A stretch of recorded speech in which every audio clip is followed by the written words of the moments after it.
about the raid that just took place. The Washington Post reported that it is related to the former president having nuclear codes.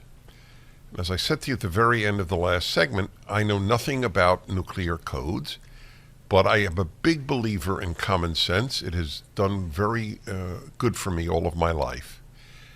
And it seems to me that as soon as a president leaves office, they change the codes. Do you know? Does that make sense? So let's have a look at why this is actually, it's outrageous that they're raiding a former president's private home, but why it's also absurd. The narrative is changing every 12 hours, Dennis. First, we were told that it's because there were documents that had to go back into the National Archive. That was the first justification. Then we were told that it was something to do with nuclear weapons. And now we're told even later than that it's something to do with the Espionage Act. When the narrative justification changes every day, that's because they don't have a real justification. To your concrete question, the nuclear launch codes, it's not a number they tell the president on inauguration day and that he, writes on the palm of his hand. It's actually a briefcase. It's called the nuclear football. It is carried by his military aide, and he's within 30 feet of the president 24 hours a day.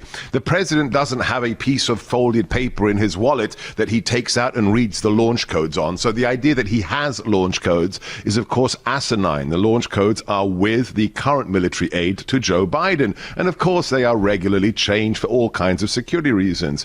More importantly, when it comes to any kind of classification, when you leave government, you do not get to keep your clearance. Every clearance lasts for 5 years. As soon as it expires, it's gone. It's disappeared. Unless you're still doing work for the government, you do not have a reason to have a clearance, with the exception of cabinet members and directors of agencies like the CIA director.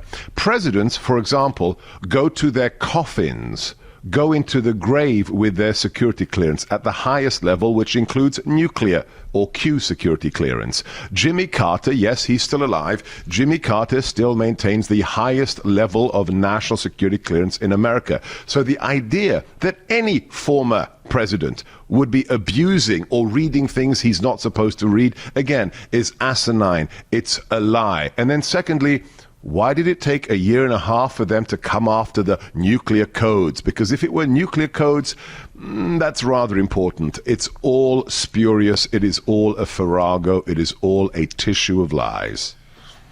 Well, you went through the three, what was it? Archives, nuclear codes, Espionage Act. Yeah. Right.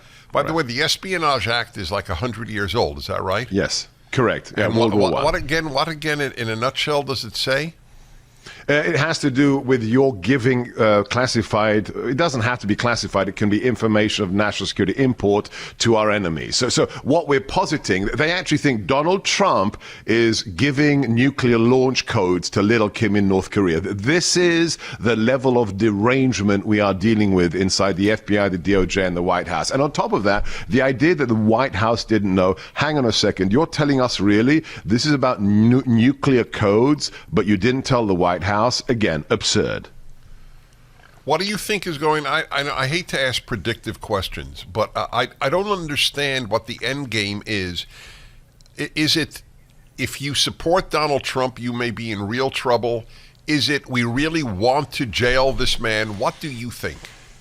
Two things. Number one, to prevent him from running. There will be a criminal indictments leveraged from the January 6th committee concerning sedition or the obstruction of an official proceedings against President Trump himself. They're going to probably use this raid as well to levy additional charges against him with regards to classified documents. They wish to prevent him from running. Why? Because they know he will be a one-term president, does not have to get reelected, and he can really clean the swamp in his second term. And secondly, their boy he's in a 28% approval rating. Whether it's 2 million illegals, 9% inflation, the disaster in Ukraine, they have nothing to run on, so they have to gin up the anti-Trump hatred. Secondly, and this is happening at the same time, the January 6 hearings are about intimidating the 74 million Americans that voted for him. When you're giving 4-month prison sentences to grandmothers who strolled into the statuary room of Congress, it's not about just the president president or Peter Navarro or Steve Bannon. It's about anybody who dares to use the phrase "Make America Great Again" without being vituperative about it.